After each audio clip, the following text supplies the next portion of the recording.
How's your day going?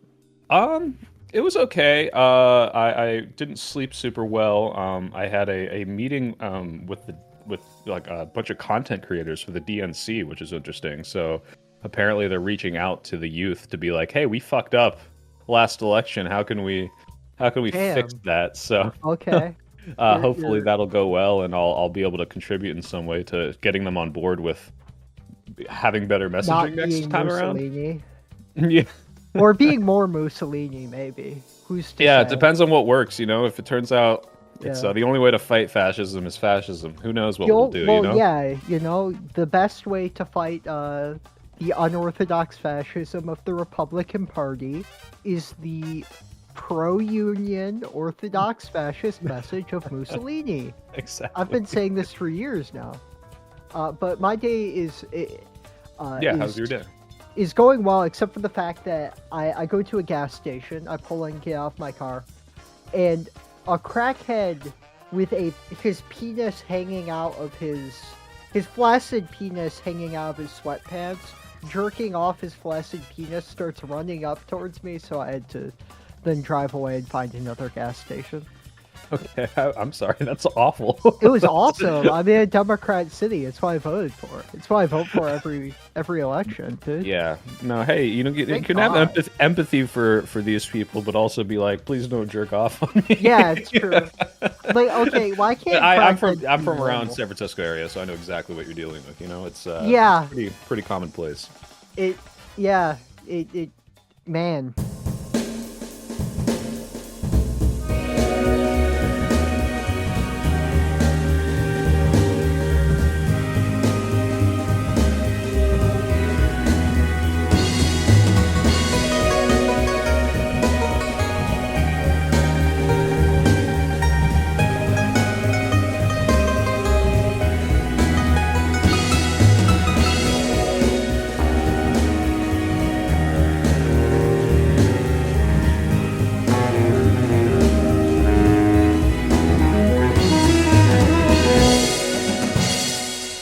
what's up, little comers? It's composting back at it again, the most flaccid podcast in the whole damn world.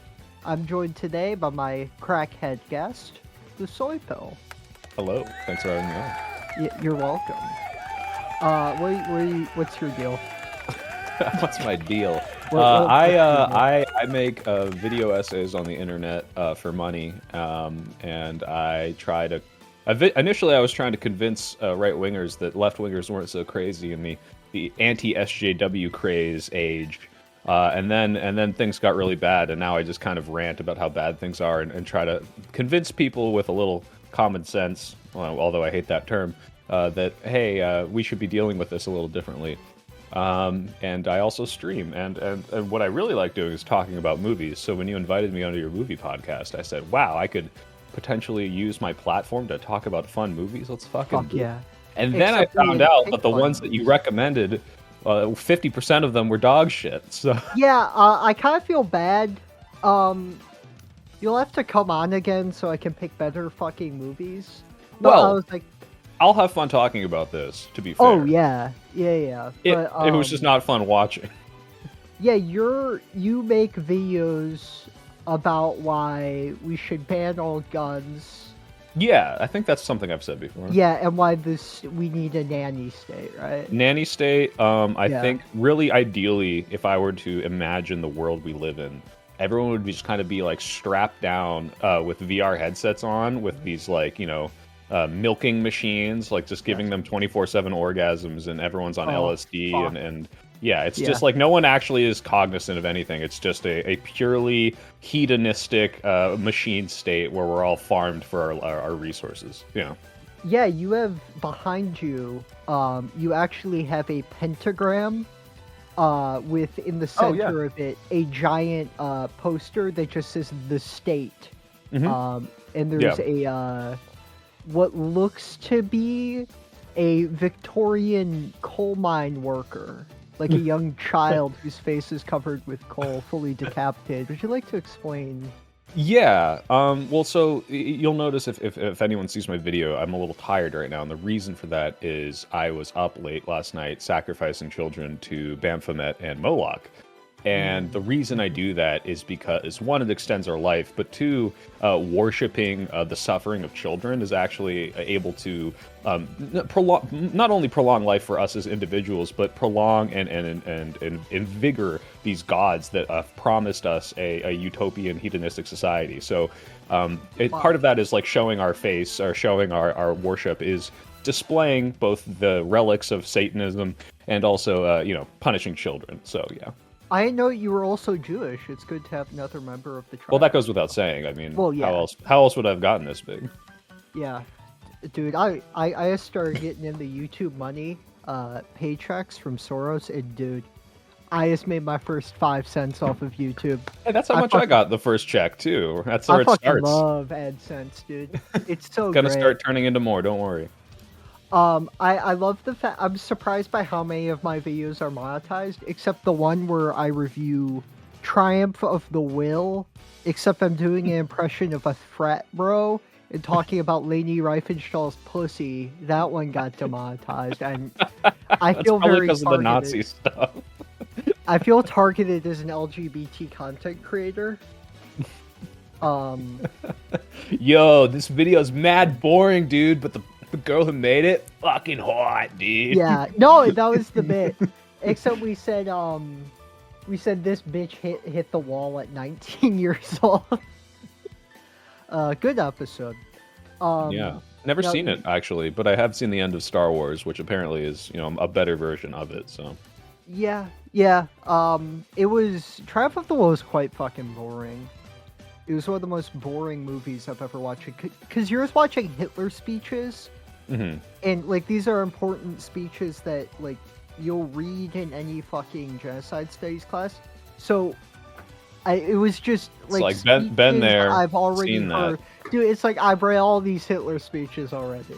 Not to make a false comparison, but having traveled to several Trump rallies now, or even Bernie rallies, once you go to one, you've kind of seen them all, and you go to the next one, and you're like, all right, you already said all this, and it's just kind of repetitive. So I can imagine, watching more than one Hitler speech at once would be incredibly boring. I don't care how charismatic he is, you can only hear all the Jew stuff so many times before you're like, He's yeah, I not get it, dude. very.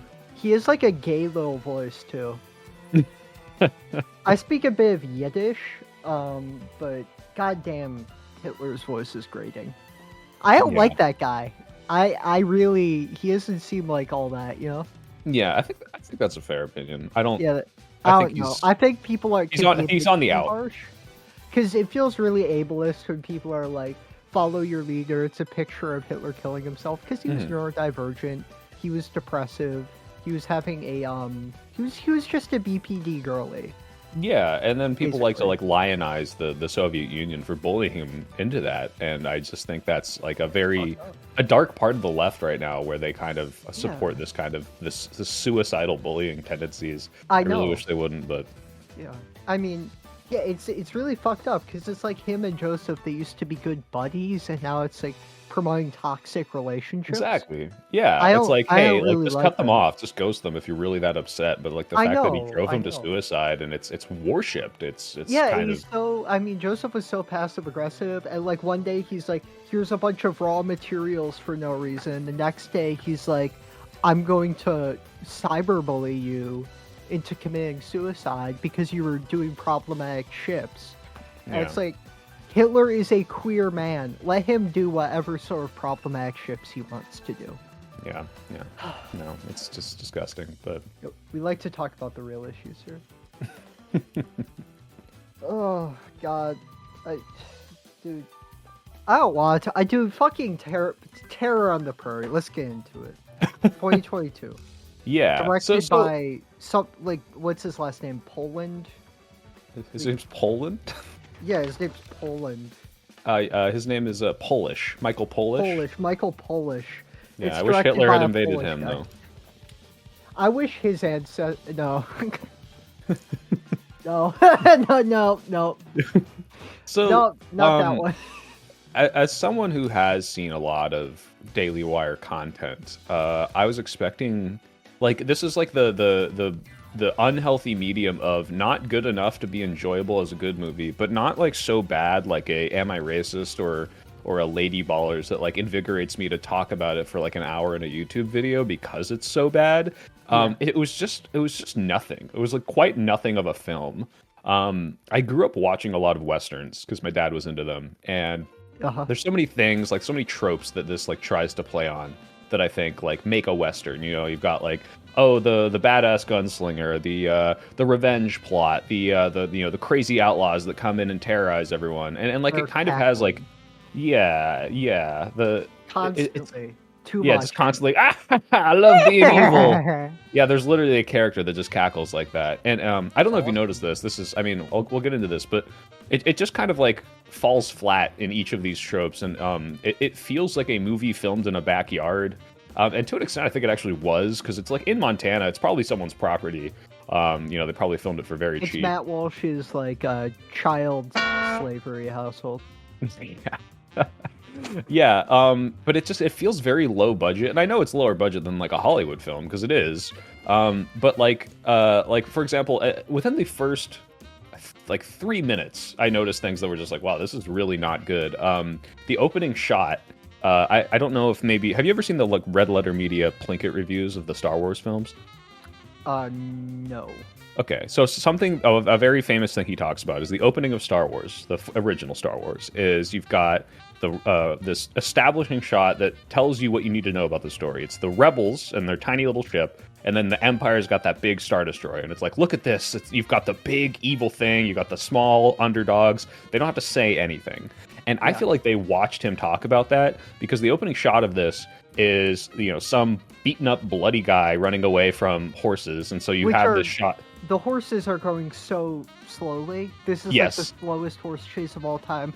No music, completely silent, zero intensity. Yep. And that's the whole film, by the way. There's no music. I think there's music like in the credits, but like there's no soundtrack to this movie. Yeah, that I can remember. They just keep using the same sound effects library, particularly with the baby crying. Yes, that's the second thing I was going to say. But the first about the chase was, so they have, okay, weak guy runs past camera, then 3 horses or 4 horses, however many people, you know, loud, big, trampling horses. So it's like, oh, clearly these are the bad guys, right? So that's what they're trying to do. But then they repeat that shot like 2 more times. For some reason they're like, okay, well now it's him doing that again, and now the horses are running, and it's like kind of this weird like almost comedy setup where it's like, oh, it's a rule of 3 like subversion bit or something, but they don't do anything with it. They just say, what if we just did this 3 separate times? And that was like, that's the opening shot, and I'm like, okay, this is not competent. By the second time you start noticing how slow the horses are moving, and you're like, how are you able to run away from horses? Yeah, because they're right behind him the whole time. Yeah, they're literally like 2 feet away. It's have you seen again, if you haven't, sorry, I apologize, but there's that Obi-Wan series that came out the past couple of years, and there's an infamous scene where baby Princess Leia is running away from some adults. He's probably 4, 5, I don't know. And they just like they can't catch her. Every time I hear about some new Star Wars shit, I'm like, what the fuck happened? Yeah, no, it's trash. But like it's this like comically poorly shot scene. So, you know, even Disney's not immune to this, but it is almost as bad as this scene where like the reason these grown men or adults, aliens, can't catch this 8-year-old is because, you know, oh, there's a branch in the way, or oops, I tripped on a log, and it felt like that, where it's like, why is this even happening? It felt like a failed cutscene from like the fucking Detroit Become Human, where you just decide to David Cage games, and the android is like, whoa. Yes, or Heavy Rain or Beyond Two Souls. Yeah, dude, it really did feel Rain like that. Is the funniest game of all time. I played my first stream ever. I played Beyond Two Souls on stream, and like it was. I can't believe those are games that like people will laud in any capacity. But Detroit Become Human, unironic liberal propaganda. It's fucked up. Well, what is the premise of that? That we shouldn't treat robots like robots or something, or? Yeah, robots are people too, which is woke, because apparently, like, if you're a cat now, you're gay too. Okay. Yeah, but you mentioned the sound effect library, and that was the first thing I noticed, other than that Yep. opening crap shot, which like I think 3 minutes in, when they're torturing this guy that they were chasing, they finally catch him, and there's this like laugh sound effect, and then this like hoot and a holler from one of these people, and then 2 seconds later they use the exact same Yep. laugh followed by hoot and a holler. It's not like a different take. It's I think the exact same sound effect, and it's just like okay, I'm 3 minutes into this movie, and this screams, hey, we had some freaking editor on Fiverr like throw this together from all the raw footage we took, and Yeah, like Ben no one knows how to Shapiro's make a movie. fucking Um, editor. yeah, it just screams. I mean, like knowing the background of like, and this is what makes the movie more interesting. It's like that these Daily Wire people who didn't make the film, I don't think they just produced it, but they were like involved in it. Like they're all kind of like failed screenwriters, they're all failed actors, and like everyone who was involved in this as well just seems to be like that, where it's like, yeah, you watch a lot of movies, but you don't really know what makes them good, and when you try to make them, it's like this weird like simulacrum of a movie that's not really a movie. So yeah, just a total failure on every part to like make an interesting movie. Um, yeah, and I don't know if you know more of a background of this, but is Gina Carano, who is the main character. Yeah, we have So I personal beef. you and her Yeah. have personal beef? Yeah, we have Is it, personal beef. She did she was we transphobic to you on Twitter or oh yeah, something, we or beefed off on Twitter. what did I she was say? beefing her off, she was beefing me off. This was a couple a few months ago. But she was like calling my friend Elena a pedophile or whatever the fuck. I was like, "Hey, that's not okay." Oh, so this really happened. There's like I could Yeah. go find these tweets. No, because my account got banned. My old account. Okay, Rip fair my old enough. account. Now trad slut must rise. My old private account with a stupid fucking at. Oh well. Okay. But yeah, no, Gina, I Yeah, mean, this so is typical for she like these former wrestlers, but like she's a dog shit actor. yeah, Like she got it's very removed from The wooden. Mandalorian after Oh yeah, she speaking of decided crappy to Star Wars shows. be super transphobic. Specifically to my friend Elena, and Yeah. her like comments about January 6th came out. Yeah. She gets removed from that show. So then she does the whole anti-woke grift, and her first like comeback movie is this very first Daily Wire original film, I believe. I think it's the first.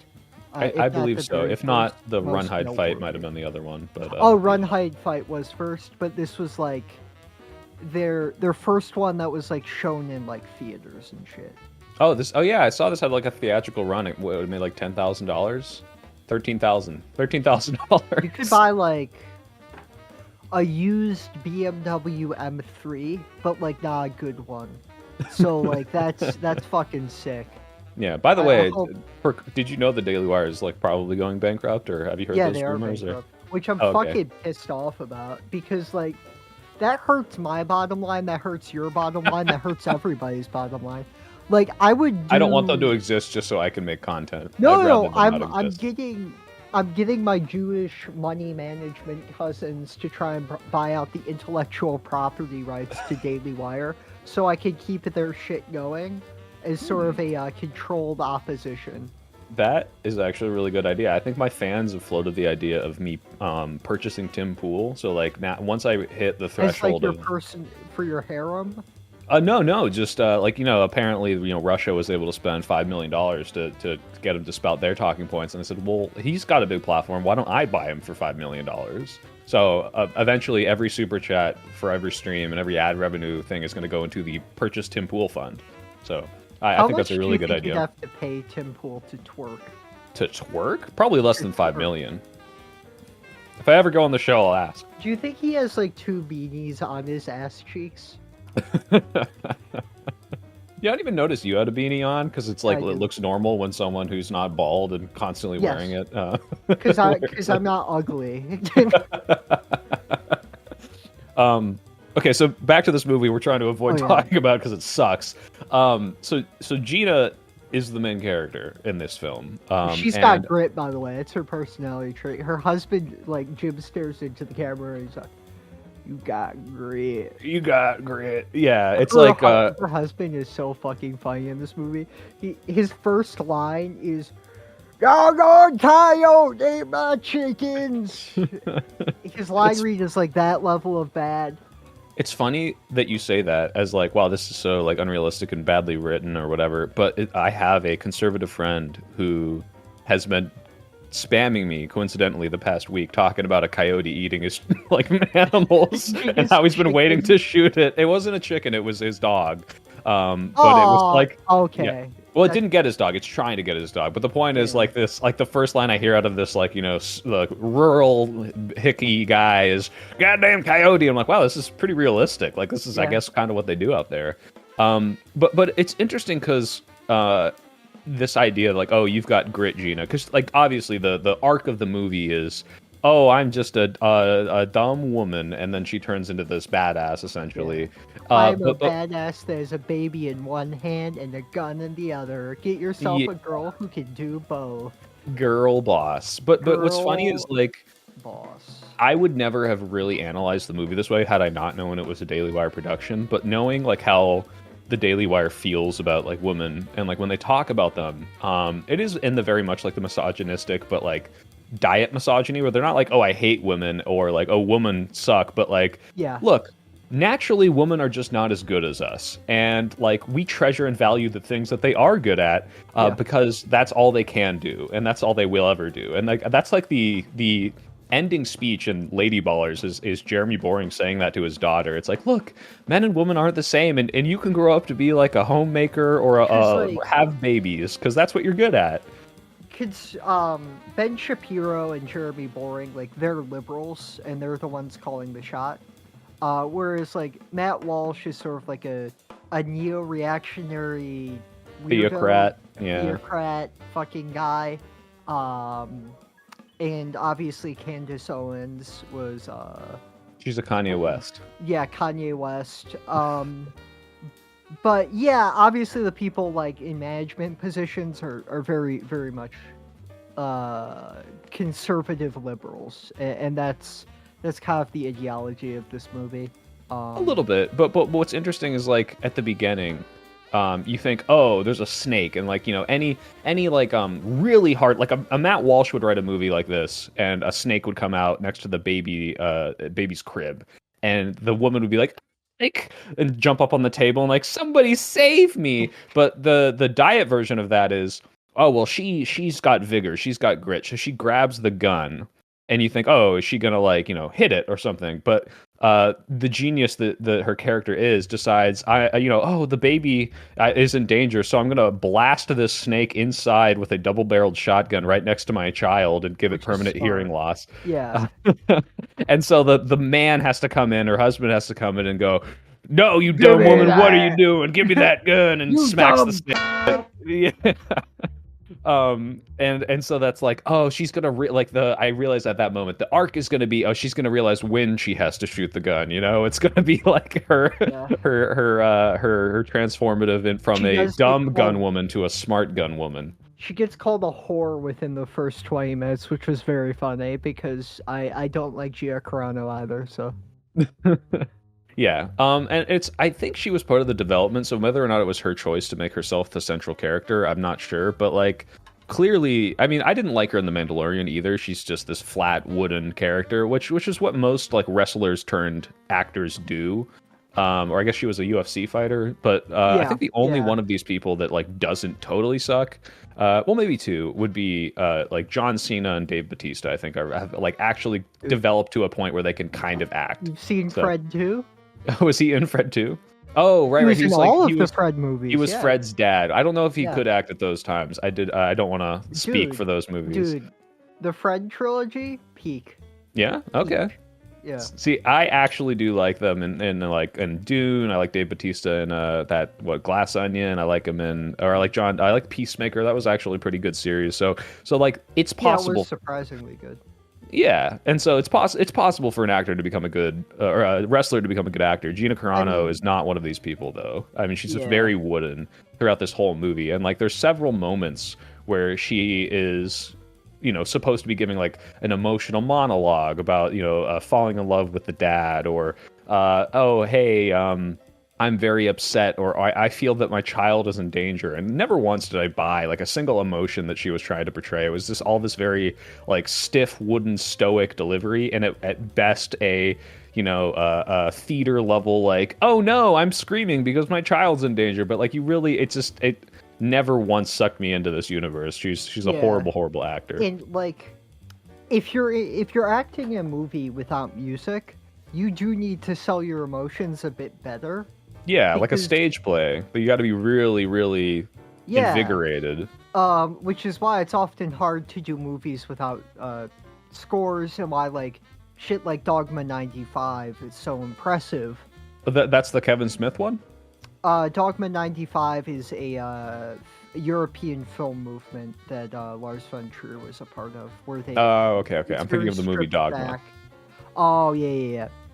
But that's just to say, I felt nothing this entire movie. It felt like bad sex. I was just empty. It made me empty. I needed to smoke a cigarette after it. It felt awful. I felt used. But yeah, I didn't even pay for this movie, and I felt exploited to some degree. Yeah, like, I know. They stole an hour and a half of my life. I wanted to talk to a manager. It feels so much longer than an hour and a half. Yeah, because nothing happens, right? Like the whole movie is based around this premise that these evil, bad, former Confederate soldiers, which we'll get to, because I do want to talk about the fact that there's this kind of like Civil War background to the story, but they're looking for a guy who accidentally killed this Confederate captain's daughter, and they want revenge. And then they go and they can't find him, so they terrorize his wife, and then he comes back, and then his wife kills him. That's it. Like, that's the whole movie. There's no like, oh, there's like some set off event that causes a conflict that causes them to go out. It's all very low budget. It's they arrive, and then they're just kind of at the house the whole time, and maybe they walk around a little bit. Like, it's very, very low budget. There's like 3 settings, I think, in the whole film. And one thing that I think is really interesting, especially now, like I said, like viewing this as like, oh, I know this is kind of like a conservative background film, is like the religious tones where the main bad guy is like quoting the Bible as he's like scalping this guy that he was chasing. And so you think, oh, like, are they portraying him as this like crazy religious fanatic? And they don't have the balls to do that, because these people are religious that made the film. So instead it's, well, he's actually twisting the words of God. And I think at one point, he says like, oh, you know, the husband tells the guy who's trying to get revenge, like, it's not your job to take revenge. Like, the Lord passes judgment. And the bad guy says, well, the Lord takes too damn long. And so it's kind of portraying, it's like, well, no, those are the bad religious people, and we're the good ones. He does have a fire-ass line, which is a stolen line. I get that. Except I do like this trope. He's like, God will forgive you at the pearly gates, but I ain't God. And then there's a title drop. I'm like, hell yeah, brother. Hell yeah, that's fucking. What is that stolen from? Dude, I cannot. Okay, I can't come up with any example off the top of my head, but I have heard the line, God is forgiving, but I ain't God, before someone something like that, or let God sort him out. Yeah. Here's on that topic though. I will say that main bad guy, not bad. Not an awful actor. He's doing okay. Yeah, but he's very one note. It's camp, but it's like I kind of don't mind him. It's very spaghetti western inspired. I get that's what the movie's trying to do. I think he does it okay, except the script is terrible. It feels very empty, given how meandering all of the shots are and the lack of score to build up any sort of intensity whatsoever. So he belongs in a movie with like a Clint Eastwood protagonist that can like bounce off of his campy evil. Like, you know, Gina Carano is not sending out one-liners to him, like, you know, or no one's like really countering him with like campy like pro-religious dialogue, with campy like, oh, like, it's just been revoked, you know, nothing like that ever happens, which is like, that's the kind of movie he belongs in. What I thought was really interesting was this whole Confederate background, because, you know, even today, the modern Republicans do like to play apologia for the the southern states, and I felt a tinge of that here, where the background of the husband is that he is a former Confederate soldier, and the defense, I think what Gina Carano says is, because she has this lie that she's been telling her child, which is, oh, he was a rebel, he fought for the Union, he fought or he was a Union man fighting the rebels, right? Turns out that's a lie. He was part of the Confederate Army, but her defense is, well, things weren't simple back then. I mean, which is fair, yeah. A little fair. I don't know. This for me, it's like conscription, so like yeah. But never once do they bring up like, hey, I think the Confederacy was bad because of slavery. It's just kind of like, oh, there were some Confederate soldiers, they were just doing what they thought was right. Like even they can't even like have the gall to like be anti-Confederate. Yeah, they don't. In fact, I believe... I feel like the fact that the Confederacy was bad because of slavery is something that these characters don't need to come out and say. And I do want to, like, have the analysis sort of separate from the fact that it's a Daily Wire production. Yeah. So, like, with that removed, that sort of goes without saying. I would say so, but knowing it's a Daily Wire production made me think, wow, they really... Yeah. I mean, and specifically the added thing that I noticed was there's a scene where the bad guys are just talking with themselves. And I don't have the exact quote, but the vibe and the essential paraphrasing of what they said was, the Yanks, they were really mean to us, I believe was like what they were kind of like moseying on about. Like, oh, those mean Yanks came in and they really messed us up. And like that didn't feel like a way to portray the bad guys as evil. It felt like, if anything, an attempt to humanize the bad guys, to humanize the Confederate soldiers who, hey, that the Yanks weren't all that kind either. They did some bad things. Yeah. They did some war crimes. They're spitting. I mean, Lincoln was the closest, second closest thing to a fascist dictator of a president in U.S. history. He completely suspended habeas corpus. He was a tyrant in every sense of the word, and it was a good thing. Fair enough, I guess so. Yeah. That's here's the thing. I don't know if you caught this. Have you seen Home Alone? I have seen. Okay, because this is like a Home Alone-esque plot, right? Where like Gina Carano is defending her home from these invaders, and that is an insane comparison. Did you realize her last name is McAllister? No fucking way. It's not the exact same. It's McAllister, I believe. And I don't know if that's lazy or a reference, but like it's the same as Kevin McAllister from Home Alone. And I wonder if that was trying to be like homage of some way, which is offensive because it's a much better film, despite being, a goofy children's rompy adventure. It felt like it left a bad taste in my mouth, knowing, I don't know, it's like naming your, like if you made like a really crappy sci-fi low budget piece of shit, but you named your last person like Spacewalker or something, like it was very lame. Like when I heard that, and I couldn't believe that they actually just made it that blatant. Let's see. I feel like it's McAllister. Yeah, so it's not McAllister, but it's very close. It could be a coincidence. I don't know. I don't think that they have the ability to do something that funny. But it's not even. It's not funny. It's wow. Okay, the way you spell it in Home Alone is one letter off. It's just an extra C. So he is McAllister, and their last name is McAllister. So it sounds exactly the same. It just has one extra like consonant in there, and I think that is like just disgustingly dumb and blatant. So that was dumb. To just like pretend like, oh, what do we name the main character of this home defense film? Like, by the way, the director's Wikipedia article is called Polish Brothers. Polish Brothers. What did the other brother make? What's it? They Mark and Michael Polish. Idaho. Twin Falls, Idaho. They were in. They wrote a film. Their debut film is a movie about them playing conjoined twins. That's funny. That actually sounds like a much more interesting film. Honestly, I feel like an action movie with conjoined twins has never been done before. I feel like it would be good. Like you call it like really double barrel. And the poster's like them each holding a pistol. Yeah. And where are they conjoined? Are they conjoined like at the back like so they can do the pose, or at the shoulder? That'd be fucking sick. And there's like their signature move is they spin around and are able to shoot in all angles, you know? Well, yeah, and then they kind of scenes of the one like bending forward, wearing the other person on their back like a backpack, running around. Right, like a C-3PO Chewbacca thing, and they're able to like cover me, like I'm getting us out of here. Exactly. See, oh man, like just thinking about this hypothetical movie is so much more fun than this stupid Western garbage.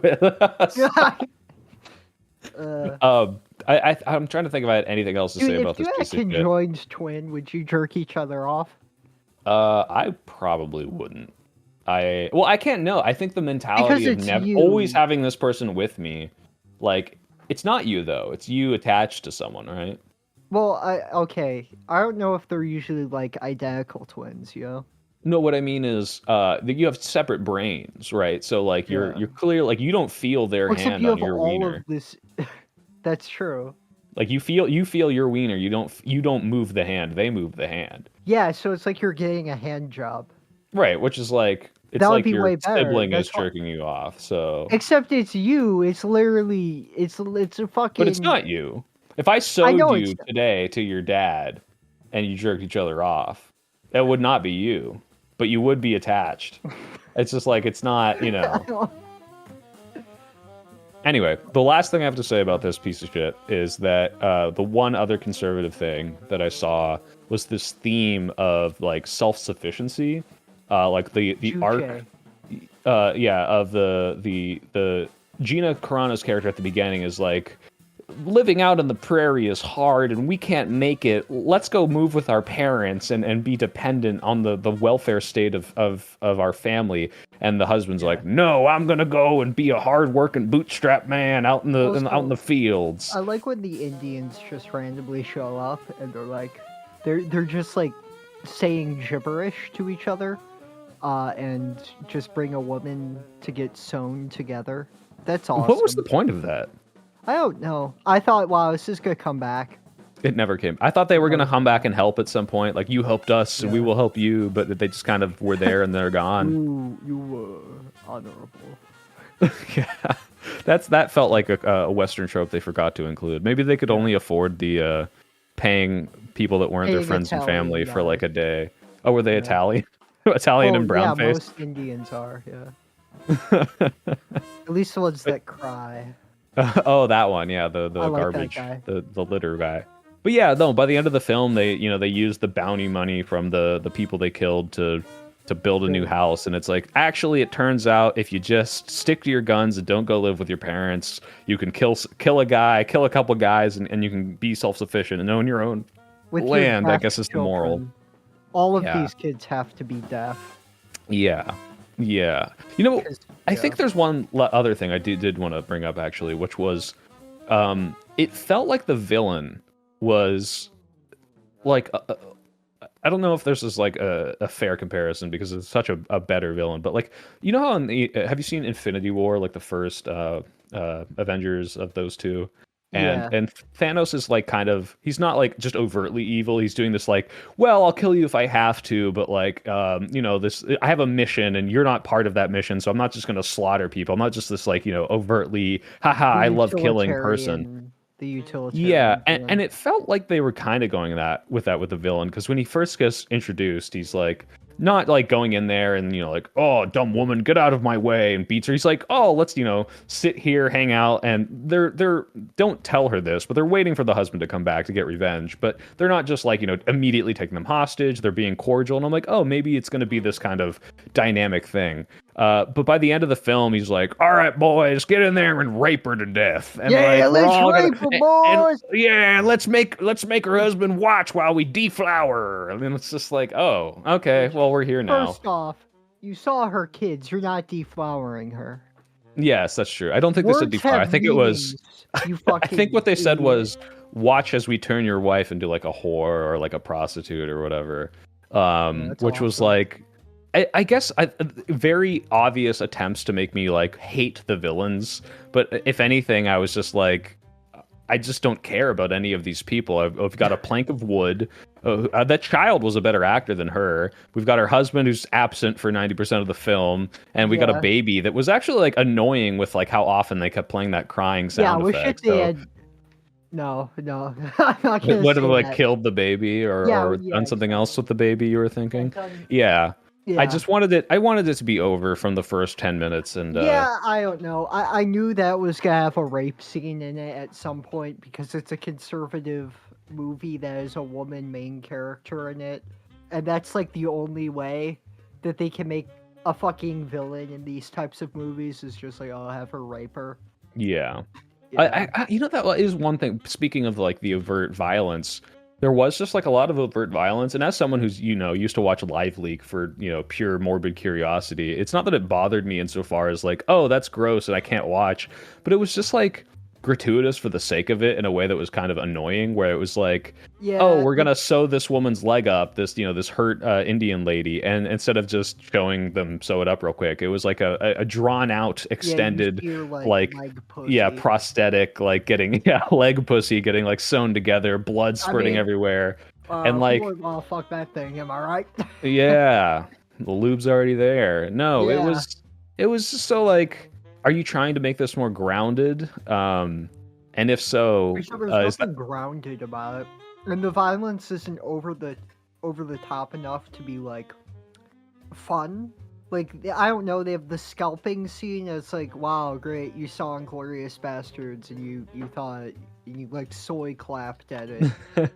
That's great. well, you know what? One violent scene that was interesting is when they're like, "All right, Gina Carano, you come out of the house right now. We're gonna shoot your cow." And I'm like, Also, the they kill. kid screaming and crying when the cow gets shot is so fucking It's funny. like they're gonna kill that cow and eat it, and all of you people are like super pro, like, not being vegetarian or vegan. Like, are you implying that like killing this cow is like a motivator enough to let your family die? Like, it was a very weird like a trolley problem they're presenting that's completely outside of a conservative ideology that would I ever mean, choose this cow. Like, it Hitler would was never be a harsh choice. vegetarian. Think about it. That's true. That's true, and that's why conservatives aren't actually, or maybe they will be if we tell That's them that true. enough. You get it. You took the Bordiga pill. You understand. Yeah. So yeah, overall, horrible time. Not so bad that it was fun to watch, but just incredibly drawn out, boring, and slow, and forgettable. I don't know It why was this like was bad made. sex. 7.5 out of 30 from me, putting it firmly between Venom: The Last Dance and The Interview. How about you? What do you I'd think? give it a 2 out of 5 stars, which is like the worst rating a movie can get, because a 1 out of 5 will be entertaining. A 3 out of 5 will be, hey, this is worth a watch. Check it out, friends. And then anything above that is like legitimately good. But this is Yeah. just a waste. It was just a waste. I have not seen The Last Dance. I have seen The Interview, and at the very least, The Interview was entertaining for the background of knowing that it may or may not have almost started a war with North Korea. But Yeah, this it's had funny. nothing. Yeah, But this is like, just nothing. no, I'm prone to conspiracism, and my thought is that Sony did that to themselves to drum up publicity. Because they're Think like, no about one's it. gonna watch this piece of Yeah, shit with nobody's Seth gonna watch Rogen this and James dog Franco. shit Seth Rogen interview movie. The only good thing that came out of the interview is the fucking like boy video where they go to What's North Korea to get a haircut. oh yeah, I think the Eminem revealing he's gay on a talk show is like sort of funny. Oh, that's true.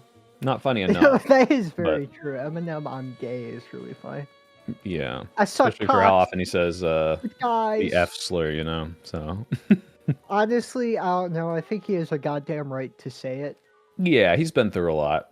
Yeah, Some people earned it, yeah, it's true. Just like Justin Bieber has the right to say the N-word.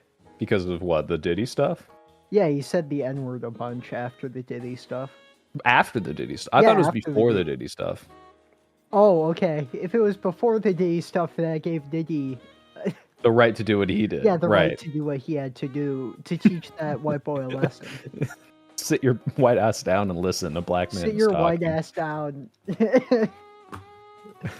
So yeah, I never want to yeah, think about this again. But thank you not good. for recommending it. Yeah, it makes sense why this is the one Daily Wire movie that nobody makes a video on. I thought it was like, oh, this is something that nobody's talked about really, except for Actually, like one or two people. I think Jose. Do you know Jose? Yeah, he I has. think he has Except talked about it. I feel like the Daily Wire could sneeze and that guy would talk about it. That's to be true. fair, every time the Daily Wire does anything, he has a video lined up. Yeah, and it's interesting too because I looked up his video on this, which I haven't seen in a while. But it's not even about terror on the prairie. It's hey, this is mostly talking about the Daily Wire projects. Like 60% of the video is this, but a very short portion of it is hey, this is the jumping off movie, by the way. So it's like not even worth a whole video for him who talks about everything they do. It's such a nothing movie, and there's like not very little to work with other than leg pussy. And like maybe if this didn't have the Daily Wire behind it, I would have 90% less to talk about because I wouldn't be like analyzing it with this like, oh, conservatives made this view. It's just like, oh, this is just like a shitty, boring Western. Well, yeah, it's something that you'd find at like a Walmart compilation DVD in a clearance bin. Exactly. Yeah, not good, not worth a watch at all. Thumbs next down. Thing, Next the thing. Monkey. 2025. 2025 Monkey. This might have been skewed because it's like, well, that was so bad. Let me watch a different movie, and I don't know how good this movie was because just by being a competent film, I enjoyed it far more. Of course, so it's at least a 3 out of 5 for me. From Osgood Perkins, he's the long legs guy. Yeah, I realized that. I did not enjoy the end of Long Legs, but I thoroughly enjoyed the entire movie. It like perfectly balanced like this weird feeling of like unsettling atmosphere without like weird jump scares. It was just kind of like, oh, like how do I creep out the audience without being cheap? And I thought it was overly derivative of really interesting of movies that I don't like already. Oh, so okay. It was just not good. I'm a sucker for Nick Cage just having like Nick Cage. Nick Cage was the one good part of it. That was like the one interesting aspect. Yeah. And the marketing was interesting, but the marketing was amazing. Yeah. But I also just like the whole idea of like, oh, there's like serial killers and I think that you're right. Like certain aspects of that are overdone, but I really like that it just committed to like, oh, evil is just real and there's nothing you can fucking do about it. I do like stuff that does stuff like that. I don't know. It just felt like Osgood, which horrible name, by the way. Osgood. What the hell? Become trans if you have a fucking name like that. I don't know what to tell you. I don't know, non-binary maybe? Whatever. Then you can name yourself after a seasoning. But or just call yourself Oz. Ooh, Ozzy Perkins? That's Ozzy good. Perkins sounds good. Fuck yeah, that would be goated. But no, it just felt like he saw Silence of the Lambs. It was like, oh yeah, it's right on. Let's do that. Well, yeah, it's not nearly as good as Silence of the Lambs, but if anything, I kind of enjoyed it. Probably because I've seen Silence of the Lambs so many times. I enjoyed it more than had I to rewatch that very good film, just because it was different enough and interesting enough from what I wanted. Like the supernatural elements, the wacky but still scary villain, I did really like. But hey, let's talk about the monkey, which is what was similar about this was the tone established right at the very beginning. I did not know what to expect. I think I saw a trailer and I remember seeing it like, oh, they're kind of playing this off as comedy, but I had forgotten about that by the time I saw it. Yeah. But like within the first scene, and you get a frantic Final Destination-esque kill that is clearly played for laughs, based on like a Rube Goldberg like harpooning through the chest, and I'm like, I'm in. Like this movie's just going to be. Small intestine gets cranked out. Yeah, this beautiful menagerie of just dumb, silly deaths, where even in the film, like no one is really taking it seriously, but like the whole film is like surreal. I really appreciated that tone for this film because they could have easily made this the creepy, like have you seen Wish Upon? I have not. I've seen bits and pieces of it, but essentially the premise of that film is they have this box and you can wish for things, and it's like a a genie where it's like, oh, you wish that this person would rot, and well, that's a specific word you use, and now this person you wished is going to decompose, and well, it's gonna get me So the it's like evil Amelia box. Bedelia if she was one fucked up, twisted bitch. Yes, exactly.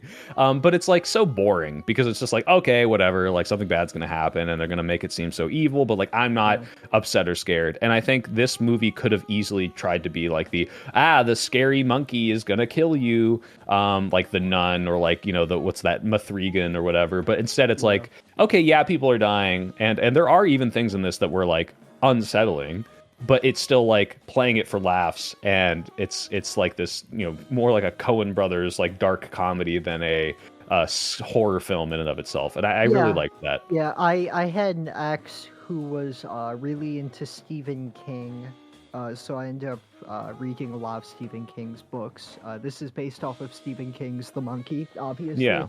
And I think that this film had a good grasp on the semi-comedic, irreverent tone of King's works. Yeah. Which is good. I'm not a huge Stephen King fan, but this film got it, which is I didn't know it was cool. Stephen King. I had forgotten until they are in Maine, and I'm like, oh, it's Stephen King. Like I had like that was the giveaway for me. Yeah. But yeah, no, I'm not a huge Stephen King fan. I read it and enjoyed most of it, specific parts of it that were kind That of shit weird. is longer than Capital Volume 1. Yeah, it's a very long book, but there's a lot of good things in that. And actually one of the I can't scenes believe that I read it to get fucking laid. did That's it my work? lowest. Yeah, it worked. Well, there you go. Yeah. When was it Terror on the Prairie level sex, or was it better? Oh, it was fantastic. She was a ballerina. Oh, there you go. Was Yeah. she like crumpled up her toes and put them in your ass, or like I what is don't the... know. Yeah, she put me into a big machine, and I went up, came out of it, and my feet were coming out of my mouth into my ass. Sounds It like was a great. good time. It was fucking great. Sounds dude. better than reading all of it. But I was gonna Yeah. say, when I said like things of this were unsettling, something in it that I remember really being like, even read, like a book has to be like particularly grotesque and imaginative to make me unsettled, because it's very hard for words to make me go it's got to be like, oh, a very like a creepy pasta or an SCP that's very well written, and there's a Phineas scene. and Ferb suicide episode. Yes. never look into Phineas and Ferb suicide episode. They'll fuck you I up, too bro. late. I know what you're talking about. Dude, I believed that as a kid. I read that as a kid. I was like, dude, I can't believe that they made that. I can't believe that they made live action Dr. Doofenshmirtz shoot himself in the head. I like that it was in live action at the end. Way better. That should have gotten That's such a deep cut. Like, it's so funny. Like this happens more and more, but like growing up on the internet and having people like say out loud a reference to a thing that you've only ever seen in the dumbest parts of like 4chan or like the deepest depths of YouTube, and then a human being is like, hey, you know about this? And you're like, have you ever read the Super Smash Bros fanfic that is the longest piece of human literature? And you're just like, oh, yeah, that I guess other people do exist on this weird space. Yeah, it's fucking weird. I remember that too. Dude, I used to be a Smash player until every single person in the community was outed as a pedophile. I was like 13. I was like, yeah, no. Oh yeah! Oh wow! You were someone who had the foresight to get out before you became the Smash Bros. Adult. Apparently, I wasn't a cute enough kid to be molested. So. Yeah, that does feel bad when the I felt really. I think Louis C.K. has a joke up. about that. It's like the local pedophile doesn't want you. It's actually very disheartening. Yeah, that's why I transitioned. So it's not that pedophiles are grooming our kids into being trans. It's that the lack of being preyed upon made you so dysphoric that you had to become. Yeah, I was pretty. like, I guess I have to chop my penis off since the pedophiles in the Smash community. Well, no, if you don't want to touch it, then no one will. Except for my Israeli doctor. Fuck yeah. I can't wait to go fucking Israel and get my dick chopped off. Oh, You better go. Hey, who knows how long they'll be around with the current conflict? You gotta get it forever. while the going's hot. You know. They have the fuck. Well, I guess the American century's over. Hail China or whatever. I fight for Yeah, China. baby. That's another one you should watch. I think if you haven't already, is Wolf Warrior. Both 1 and 2, I think would be an amazing, amazing thing for your show. Those are very good Okay. films. It's imagine 80s action film propaganda, but for China and now. Yeah, Oh fuck pretty yeah! enjoyable. If you're But free, I do have to record a bonus episode for this month. If you want uh, to do yeah, that. in the near future, yeah, absolutely, Yeah. I'll do that. Fuck yeah. But no, what's it called? So back to the monkey. Oh yeah. So there's this. I was gonna say there's like a scene in a book that like actually harrowed me, and that's an It. I believe there's a part where like a bully is like I think stabbed to death by wasps, and like the way it's described like really just made my skin crawl. And in this scene, Yeah. and this very surreal thing where like up to this point it has been like a Final Destination-esque like, oh, here's this like weird sequence of things that's going to kill someone, and it's especially Final Destination in the sense of like you see a bunch of things happen and you're like, oh, which is the thing that's going to kill them. I think the time I realized this was with the aunt, where she's got a gun and you're like, oh, she's going to accidentally shoot herself. But then she smells the gas that she's left on the stove, and you're like, oh, she's gonna explode the house. And she does catch her head on fire, but then the way she dies is she runs outside and gets impaled through the face on this like For sale. the for sale sign for the house. Yeah. So it's like you never would have seen that coming. And that's kind of that same sort of anxiety that Final Destination would induce, but instead of making me like kind of cringe up and be like, oh, is she gonna eat the glass? Is she gonna be, burned to death by a tanning bed? Yeah. It's just kind of like this exciting, like, ooh, how's she gonna die? This is fun. It's like a mix of Hitman, where you have like these environmental, Yes. like, elaborate kills, and like Saw, with how Just elaborate these ridiculously mechanisms comical. are. Yeah. But it's You know, all that's a good- very That's a grounded. good point. Why does Saw, who is a criminal with limited resources, And albeit an engineer, why doesn't he just have every setup just be like a very simple choice and a gun pointed at their head? Instead, he has all these like ridiculous like gizmos and gadgets and balls and crushers and twisters and stabbers, and he's not very efficient killer, I would say. He's spending way too much time on these rooms. Yeah, Every single thing could just be a push a button and this knife will stab you in the penis, but will let you go. And Hitler push this would other have had him button. fired immediately. Yeah, it's not German. It's not very German of him. Yeah. But no, the reason I bring this up is there's a kill in this movie that did make me like, it was played for laughs and it was funny, but it was also incredibly surreal, and gross. Which is when the wasps come out of this like wasp nest. conversation with wasps. Yeah, he accidentally shoots a gun through a windshield, and then this entire nest of wasps flies through the hole in the windshield, and are clearly being, I guess, directed by the evil force of the monkey. They're not acting like animals at that point. And by the It's way, this CGI looks terrible. it's terrible CGI, but it's like Horrible. part of the charm of this wacky stuff happening.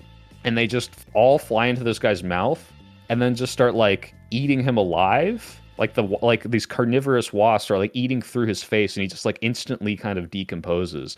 And that did like actually very much unsettle me, despite the entire tone of the movie. And like the way that and the dream sequences which did have like sort of horror elements, where people have a monkey face, or like the mom has like an aneurysm, and Stripper was goated. Monkey Stripper, yes. I think it really balanced the how can I keep this dark comedy tone, but also kind of like put some unsettling imagery in your brain that like still makes it a Stephen King movie, that still makes it a horror. I really appreciated that. Yeah, I did like the older brother, the main character's older brother, Bill. Yeah. When they're kids, Bill talks to him like he's doming his brother. Yeah, And it's very Stephen King. It's very yeah, it's very 80s sexual. He's like, yeah. no, don't say you're Mrs. Monkey. Say you want to fuck it. Say you want to marry it. Wise banana. So I just wrote down dominatrix brother. Yeah. And by the way, when you say older brother, it's his twin, and he's what, like half a second older or something, Yeah. right? So they're both played by the main actor, and I think he does a very good job of distinguishing these two. And he looks kind of like a mix of, like, I've never heard of this actor before. Apparently, he was in those crappy Divergent films, but he's a mix of James Franco and Mark Ruffalo. Like if they had a baby, this is what it would look like. A little bit of Ted Nivison thrown in there. Ted who? Ted Nivison. He's a YouTuber. Yeah, I see it. I just looked him up. I totally see that. One other thing, I think one of my favorite scenes in the movie is when the main character, Hal, I think is his name, he goes to the house that his aunt lived in to try to go find this monkey, this evil monkey that kills people whenever it feels like, I guess. Whenever you crank the key, it just kills whoever it feels like killing. The rules are like poorly established, which is made I think to make fine. it feel mysterious. Except I don't know. I think that the reason that The Substance is a very effective horror movie from last year is because these rules are established quickly. We know the stakes, and it's very clear. In this case, it's not, which does come across as lazy writing. You can play. I don't think so. I disagree. I think if this was a serious horror movie, I would agree with you. But because of how surreal it is, it totally fits. And so like this idea of like, okay, look, the basic rule is if you twist the crank of the back of this monkey, someone dies randomly. You can't choose who dies. Someone's just gonna die. And in any other horror movie, this would be some sort of thing where it's like, oh, how do we stop people cranking it, or how do we like get around this like evil people cranking it? Yeah. But in this, like in a realistic movie, it would be like, oh, I held the key. I just made sure that no one else turned it, or they try to find a way around, and it turns out the monkey's going to be, some supernatural force that can teleport the key or whatever. And to a degree, that's here, right? They try to throw it down a well, and I guess actually the brother gets it in that scenario. But they try to burn it, they try to chop it up, they can't get rid of it. Huh? It's gone from. Oh, that's true. Okay, excuse me. That's right. It can teleport itself. Yeah. But like, no one's like really taking it particularly seriously, insofar as like the characters aren't. Like they have motivations and they realize people are dying, but there's a scene like where he's at that hotel and a woman like explodes because the monkey's been cranked because she jumps into an electrified pool. Fucking CGI in the movie. Yeah, it's bad CGI, but it was funny watching a woman explode in a pool. And like his reaction is just like, oh geez, oh god, on the show, God. Get one man on the show, and you'll instantly start talking about why make women explode. Well, because you're right. That's funny. I was about to talk my favorite scene, which was when the other woman dies, which is when he's at the house, and this is what I mean when I'm saying like no one's taking it seriously. This great, my favorite character in the film is this like person trying to sell him this house, talking about the estate sale, and the way first of all, for some reason her face is just like pale white, like she's got this like geisha makeup on, but she's just playing this like kind of giddy like welcome to the house, like let me show you around. Yes, and she's like, by the way, it's been weird, like yeah, people have just been dying randomly in accidents. I mean, yesterday someone died and two people died. I think a whole family died yesterday. And she's just like going on about these like essentially like dozens of people who have perished, as if it's just it gave off the same vibes as that one Hitman like story mission where you're in the suburb level and you're selling a house. Oh yeah. You remember? I know that one. Yeah, it's very just like people die around here, like it's the same tone that someone would say like when you're talking about like, oh, Mr. McGillicuddy, he always delivers eggs on Sundays. Like, oh yeah, people just fall into pits and die of stabbings all the time around here. And like it's just totally unserious, and like that was like the epitome of this like unserious mass murder movie that I really enjoyed. It's very 80s in the sort of semi-comedic, well, very comedic in this case, slasher tone as going. Except I don't know, I did think it had a big tendency to drag past the 30-minute mark. I see what you mean with that. I think that the child actor in particular was terrible. He reminded me of the child actor from the Minecraft movie, in the sense that all he does is whine. He's like, won't you Well, you just kill yourself already. God, I hate my dad. Yeah. It's like every kid. He was kind of sceney, very, very whiny. He even had like that whiny kid like phenotype face, like school shooter physique, if you will. And I see what you mean, but I did like just how overt everything was. Like, instead of playing this weird like liar reveal drama story when he finds out the dad lied about not having any siblings, instead of playing this like, how dare you, you're evil, it just immediately, once it's revealed, is like, oh, this is my piece of shit deadbeat dad who I'm soon to be adopted to, who lied to me about having a brother. I just found that out. Hi, nice to meet you. It's just like everything's just so overt, blatant, like in your face. And doesn't play on these like, oh, like how do we stir up drama in this scene? It's just like, fuck it. Just get to the next dumb monkey kill. I thought it was a bit dull. I don't know. There are more effective horror comedy movies. I think it was just I agree. Yes, a pale imitation of a lot of better horror films without that special sauce. Yeah, I don't think this was as memorable. Again, like after all this, I'd still probably only give it like a 3, worth a watch here and there. Maybe watch a couple of the kills. But again, this is all in context of having watched Terror on the Prairie first, right? So having suffered through the 2 hours of that, and then watching anything with any modicum of like effort made me like, wow, I'm having a great time right now. This was the second movie I watched right after, right? So. I don't know. I don't know. I thought it was slightly below average, but it's not like super bad or anything. Like it's a decently fun out of season horror movie that it's like catch it on TV sort of thing. Yeah, while it's playing. Throw it on when you're with your girlfriend and just watch it in the background. I don't know. Like it's not. It's very do something else when you're watching this core. You know I what can see that, yeah. Because like that's our generation, right? That's the Zoomer thing is get on your phone while you watch this film. Yeah. Well, wait, what would you rate it next to the Minecraft movie, which I didn't see? I would say that it's better than the Minecraft movie. Certainly. Okay. I think that's apparently doing very well right now. So that's a high praise. Oh, the Minecraft movie I hated. What do you mean? It's got Chicken Jockey in it. Ha ha ha ha! It's so funny. I really like that they open up with, I yearned for the mines as a child, because it's funny because they stole a joke from an online comedian, which is okay because I mean we're not real comedians. We make our comedy online. I mean, even if we do stand up, it's not like our jokes are worth anything. So yeah, you can just steal it.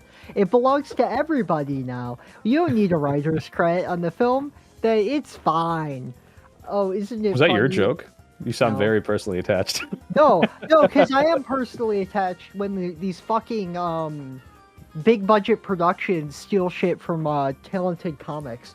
Like that's I true. don't know. It is annoying. That's why I fucking hate SNL, for example. Because they stole that Charmin skit, right? Oh no, they steal something every fucking week. Oh sure, yeah, essentially. Absolutely. Their writing team needs to. Remember that one BBC journalist? Which one? The one that went on a little trip to Northern Africa? No. What happened? Beheaded him. That's what needs to happen. I'm making an okay. I see where you're going with this. Yeah. No, see, the formula makes perfect sense to me because it's like, all right, we have to write this show every week. And all of these people are spending that week, either talking to each other in the writing room or online. So they see something funny, and that either consciously or subconsciously turns into the slop skit that they have to put out every week. So I see how it happens. That Minecraft movie is much more malicious. That was like, dedicated over the course of a year or so, written, and they know exactly what they're doing when they steal that stuff. I think it's fucking lame. I think that it's super fucking lame that this like intentional meme marketing where they're making a worse film with the intention of people posting about it, talking about how funny it is so cynical. I would say I hated the Minecraft movie, but See, it sucks to me as a person who grew up loving Jack Black, watching him. Like, he's always been a sellout. It's never been like he as soon as he starts doing big budget movies and he's doing, I think the first time I really realized this was Gulliver's Travels. Like, I was like, oh, I like Jack Black. I'll go watch that. I must have been 12 or something when this came out. And I was like, yeah, that was a piece of shit. But I like Jack Black. But I know that Jack Black doesn't make something good. It's a comedic guy that can make something good if he's allowed to be Jack Black in it. Like School of Rock is still one of my favorite movies, but in this, it just doesn't fit. Right? I don't know. He's I do think that Jack Black has like two talents, except he's a terrible fucking actor. Because all he can do is play himself. It's my same issue I have with Will Ferrell.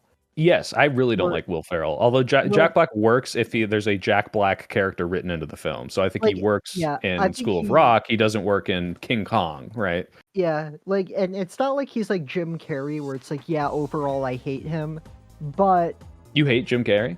Yeah, I would say I hate Jim Carrey. Like personally, or the actor? The actor Jim Carrey. But then you watch like fucking Eternal Sunshine, and The Truman Show, and you're like, okay, this guy, you can do something. Like, clearly has talent, but he knows who's writing his checks. It's like, get your bag at that point. But Jack Black, it's like he's able to do one thing. But I like when he does it well. I love Kung Fu Panda 1 and 2. I love the Lava Chicken song. Those are fine. Lava Chicken song made me want. Anyway, the monkey. I'm feeling I'm feeling a 14.5 on out of 30 on the monkey. That's solid. That feels about right. Just below average. Putting it between the People's Joker and Longlegs. The People's Joker is this? It's okay. So, it's a movie about the Joker. If the Joker was transgender, it's not. It's the first thing that comes up when I Googled this was The People's Joker is one of the worst pieces of shit I have ever seen. I know the director too. Oh, Vera Drew. Yep. Why is Vera is like a very common name for trans women? Is that like Lilith? Is that like a there a story behind that? Like I don't know what it is with these motherfuckers naming themselves after spices, rhyming names, to the point that I have a friend named Rhyme. Dude, it's like, I don't know. Like at least I picked a fucking normal name, Which is Rosa. Rosa. Yeah, I just didn't know if I was allowed to say, but yeah, Rosa. That's a pretty normal name. Yeah. Anyway, I'd give it a 3 out of 5. Solid watch. Wouldn't watch it again. If someone's like, "Should I watch this?" I'd say, give it a shot. You might like it. It's a good time, but nothing crazy. Watch it while you're fucking. That's why that. Yeah. Watch it while you're fucking. That's good because laughing constricts your Kegels and your abs. So like. That's true. Yeah. But I liked Longlegs much better than this because Longlegs, at least I was like invested in the actual story instead of just, I can't wait to see the dumb way someone dies next. I think it's just marginally better than Longlegs, but I get it. It's just a matter of preference. Well, but you don't have the Nick Cage bias that I do, which is anything Nick Cage is in, I will watch just because it's Nick Cage, even if it's terrible. Because I still to this day will just scream like him in the car while I'm driving, sometimes alone. Do the whole like, "Mommy, Daddy." You're bisexual. I didn't know that. Oh, that's awesome. I'm bi-curious. Fuck yeah. That's what we like to see. Whatever lets me say the F slur in various spaces, and then lets me step behind the LGBT framing, Yeah, I don't know. I'm cool with straight dudes who are a little bit fruity saying the F slur. I have plenty of straight friends who are a little bit fruity I'm like, yeah, that makes sense to me. At the very least, I am definitely I think the term is a fruit fly, or what is it, like what do they call gay baiting straight people? It's like, hey, you have like enough gay aesthetic that gay people think you're gay. Wait, let me see those nails real quick. Let me just check something. Damn. What? I was gonna go like this. I figured that you would have the black polish going. No, I'm not that gay. Damn. That's more about that. If that would be like if it was a good aesthetic, it would be more because I'm lazy and not because I don't think it would look good. Like Yeah. I don't know, except chipped black nail polish is kind of hot. Okay. Yeah, no, I'm not goth enough. The last time I did that was for emo night. I did go to an emo night, so. Damn. I don't know. I don't think I'm particularly goth. I'm wearing a cardigan. Yeah, and you've got like lots of instruments. Like goth people can play them, but it's not like a aesthetic for them. And you would have to have like a black bass guitar and like a blackout curtain as well. I don't know. Like, okay, let me finish the picture for you. Yeah, so you look like a hipster. I like to think I look like a lesbian who plays guitar in jazz bars. Yeah, 100%. You absolutely have that aesthetic. Who I am. And not to be preachy, but you shouldn't smoke. That kills people. I barely smoke. I smoke like once every 3 months. You smoke to look cool, right? I guess that's one okay reason to do it. Yeah, no, I do smoke to look cool. I smoke after sex because it's a fucking vibe. Or when it's bad, like you said. Oh, when it's bad. No, when it's really bad sex. Yeah, no. Except I don't know. Like every 3 months, I'm like, yeah, I need to smoke. These smokes are terrible, which is why I have a full unsmoked pack of them. These are Seneca, this was a 30-cent pack. Wow. We went on a mission. Very low budget. Yeah, we went on a mission to get the mythical $30 100-pack box of cigarettes. Me and my friend, and then we smoked none of them. They gave Answer speed run. Yeah, it's terrible. I don't know, but when I do smoke, I smoke American Spirit Browns, unfiltered. Damn right. All natural. I'm not gonna let those tariffs stop my addiction. Which brings us to our sponsor, BAT, British American Tobacco, creators of Lucky Strike and American Spirit, all natural cigarettes. But it's made by a British company? It's British American Tobacco, yeah. They used to have an F1 team. Honda BAT, which is have they been since revoked because people are like, we can't promote smoking, or? Oh yeah, when the smoking ban went through, BAT went under, which sucks because I don't know. I root for Alpine now. I like motorsports. I don't watch F1. This is all going over my head, unfortunately. Yeah, me and my girlfriend love motorsports. I like rally though. Rally's my favorite. Right on. That fits the lesbian aesthetic as well, I would say. Like, yeah, I go very fast in the snow, yeah, and I think that's awesome. And then they're like, "Oh no, I'm going to hit a tree and die," and then they die. So yeah. That does sound. See, if there was a guaranteed crash every race, I might watch. Oh, fuck. If you want crashes, you gotta watch fucking NASCAR. That's NASCAR. NASCAR. Woohoo! Show us your boobs. NASCAR is actually kind of sick now because they're doing more road circuits, so like less ovals, and they're like doing actual fucking racing. Is NASCAR co-ed? Can women race in NASCAR? Yes. But is there a women's league? Like, I know Danica Patrick is like the only woman NASCAR driver I know. But no, except the pickup truck series, which is their like junior series, has a lot of women. It's like F3, where there's a bunch of women in F3 and a lot of initiatives for women in F3. So eventually they graduate to F1. Gotcha. Which is cool. Because I was gonna say, I'm waiting for the right wing outrage when like a trans woman wins like a NASCAR race or something. Oh, that's so funny. They got mad at chess recently. Yeah, it was chess and pool as well, which is like these are clearly not like the issues of our time.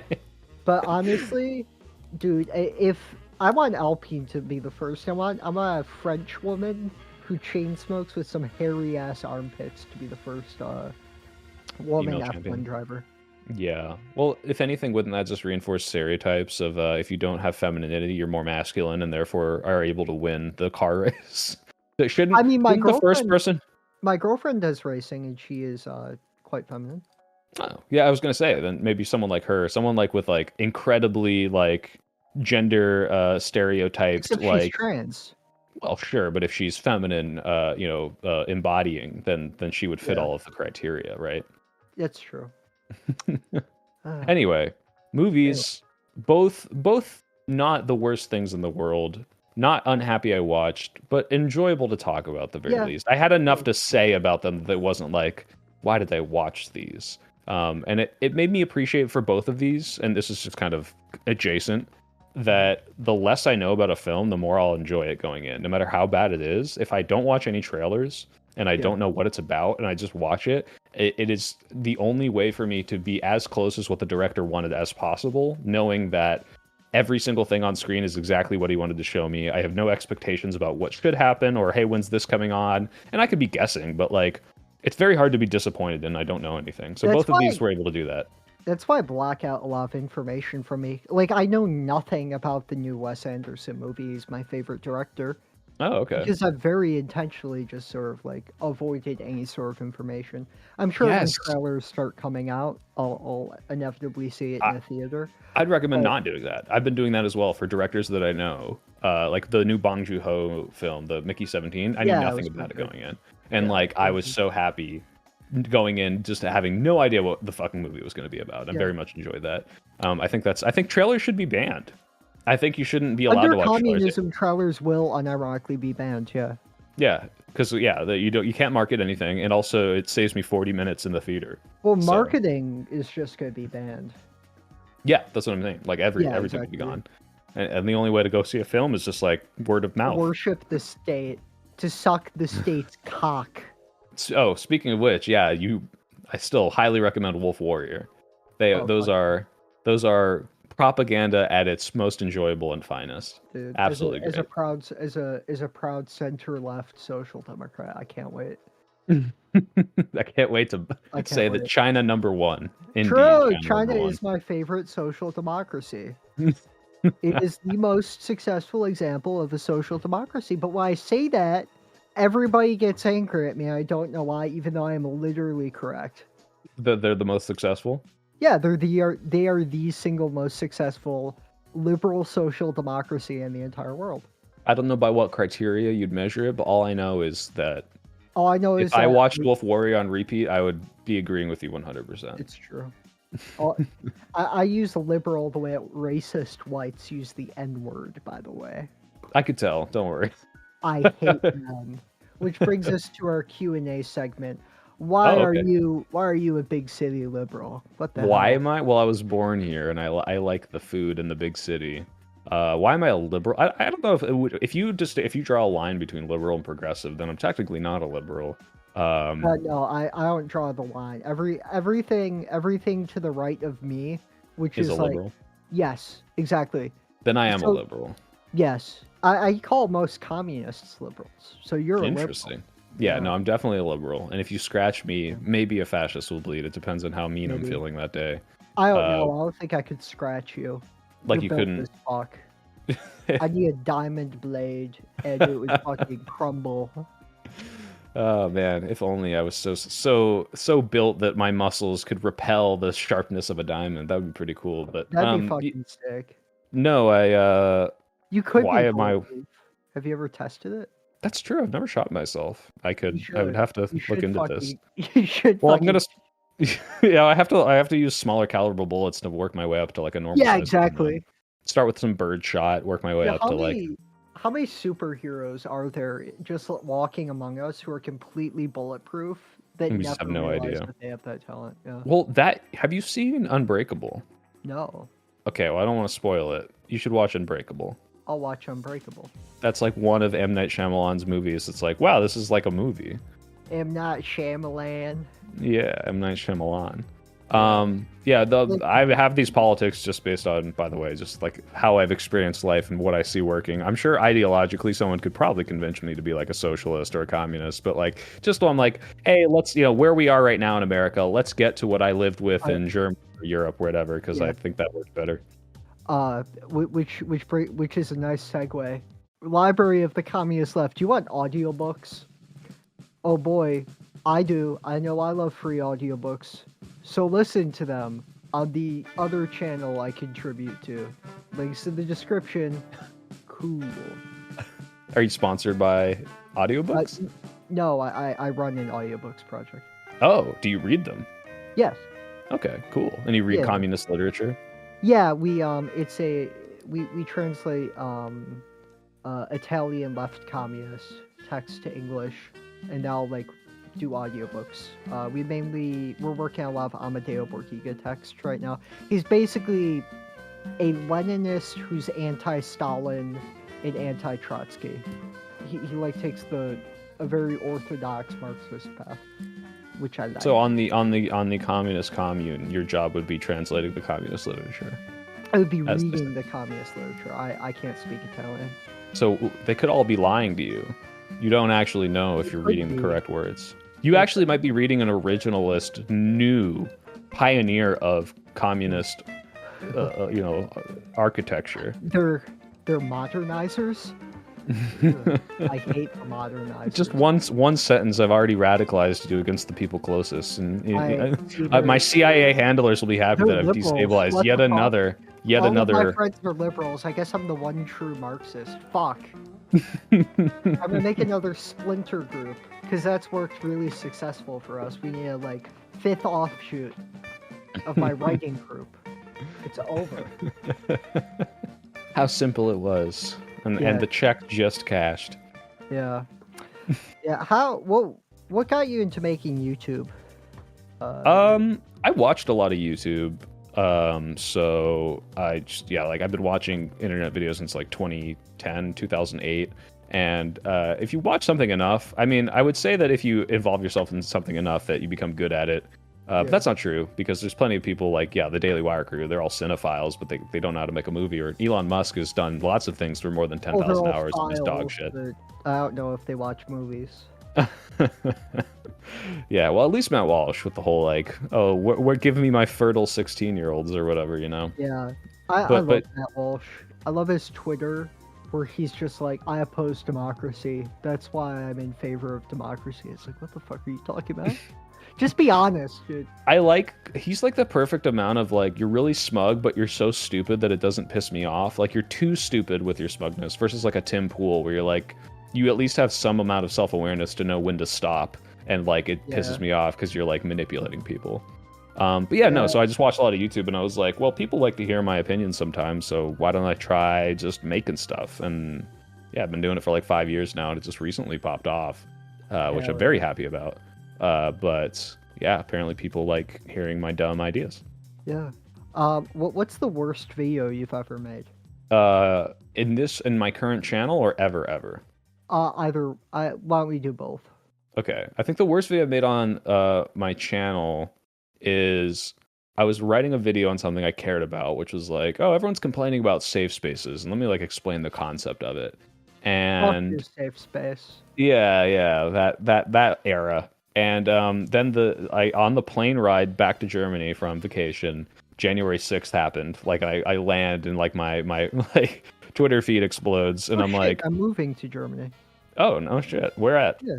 I'll have to censor this out, but oh, okay, cool. I lived in Munich for 2 years, so I really like it there. It's nice. Yeah, do you speak German or? I speak a tiny bit of Yiddish, but I'll learn. But it's my girlfriend's in England. Obviously the trans laws are getting a lot worse. Shit's getting bad in the U.S. And my friend is a who helps run the Ryan group is a son. He's oh hell yeah! I buy you a house in Germany. You are like sister to me. And my other friend is gonna go live there. She's moving from Northern Ireland, so that's awesome. How do I get involved with this? Dude, it's money. Fucking sick. We're having a Westcom hype house. It'll be rad. Maybe I'll come visit one day and come say hi. Yeah. But no, what's it called? Dude. Fuck, what were we saying? Oh, Germany, yeah. So I land, and January 6th is happening, and I'm oh wow, everyone's talking about this, and someone's you should make a video on this, and I'm hey, what am I gonna fucking say? Everyone's already talked to death about this thing in the past week. Yeah. Or if you want to be fucking based, you're this is historically progressive. We're moving, the dialectic is advancing beyond democracy into fascism. And any person who wants to call themselves a progressive must support fascism because it is newer than democracy and therefore progressing history forward. The Overton window is expanding to encompass more people. This is the DEI you also claim to support.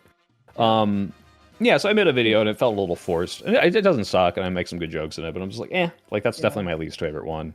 But the worst video I think I've ever made Oh man, it's like I have a secondary channel. It's probably some like awful shit post. Let me see. Let me scroll through my like my original like I'm learning how to edit videos and some dog shit on here. No, actually, a lot of these are pretty good. Never mind. I don't know if I actually hate any of these. They're all making me laugh just looking at the thumbnails of what I have done. Never mind. I take it back. It's just the January 6th one. All these are bangers. Yeah, I try to think. I think episode 4 is our worst episode. Other than that, I make nothing but mediocre slop. So it's like all together. Well, I had a good time, and when you inevitably post this, I will be sure to shout it out because I think think people would like to hear our opinions on these movies that they'll never watch. Hopefully, what's your take on the Jewish question? The concept of the Jewish question, or the Jewish question? The Bruno Bauer text. The Bruno, I actually don't know the Bruno Bauer text. You haven't read Sorry, I'm not as well read. You're probably deeper than me on these things. Just in general, I think the idea of like this Jewish conspiracy that like, oh, Jews run the world. Most of it's silly, and like the stuff that is true of like, oh, Jews are disproportionately in positions of power. I don't think is like a conspiracy. I think it's control the world.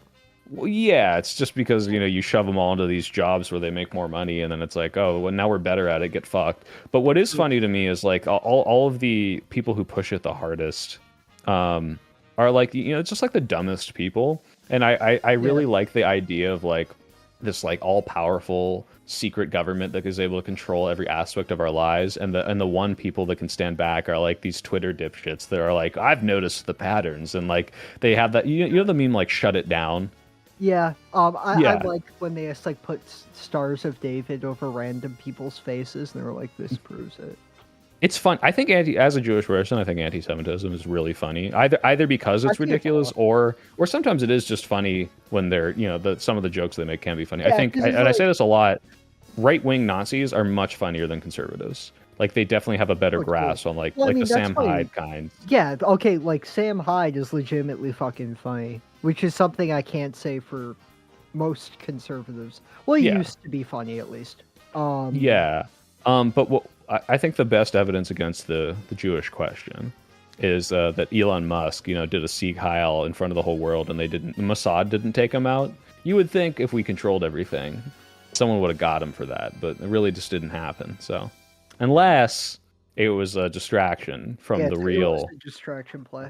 Yeah, but it is funny watching people like twist themselves into pretzels to show like, oh, it's the Jews. It's funny too because I think the people that complain about Jews the most are like horseshoe theory the closest to like a class revolution group, and if they just replaced Jew with like rich people, they would probably have like a much complaining about the bourgeoisie, really. Yeah, and they just like forget that there's also white and black and Latino bourgeoisie and Irish. Well, you want to talk about the Jewish question's bullshit. Have you heard of the Hibernian hypothesis? Yes, I have. Okay, cool. Because that one's real. Like Irish people do actually. I saw the chart. Yeah. Yeah. No, and they're every stereotype about them is true, and they're coming for us. Yeah. Yeah.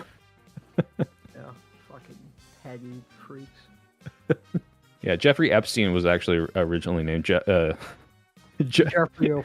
McAllister. So I don't know if you knew about that. That is real. Oh my god! Can we pitch a movie? A Jeffrey Epstein defending his home against the FBI raids, Home Alone style, like where he's got his army of like kidnapped children that he's using to defend the Epstein Island. The big two hammers thing that comes to crush the person, but it's two preteen girls attached to sticks. Exactly. Yeah, that's that a would be good good. idea. Yeah. I like my other favorite thing is that Matt Groening it just took the foot massage and he was complaining about it. I really like that. Right. So remind me of the story. It was like he allegedly it was like, well, yeah, I did hang out with Jeffrey Epstein, but all I did was get like normal massages and I didn't have sex with any of these children. Foot massage from a preteen girl. Yeah. What? I mean, that's technically not illegal. I think. I think it should be. Probably. I think Yeah. that's what they say in Pulp Fiction. It's like, yeah, you didn't fuck your wife. You gave her like a foot massage, which is almost more intimate, I would say. It is. What leftist YouTubers do you hate? Do I hate? Do you hate? Let's start drama.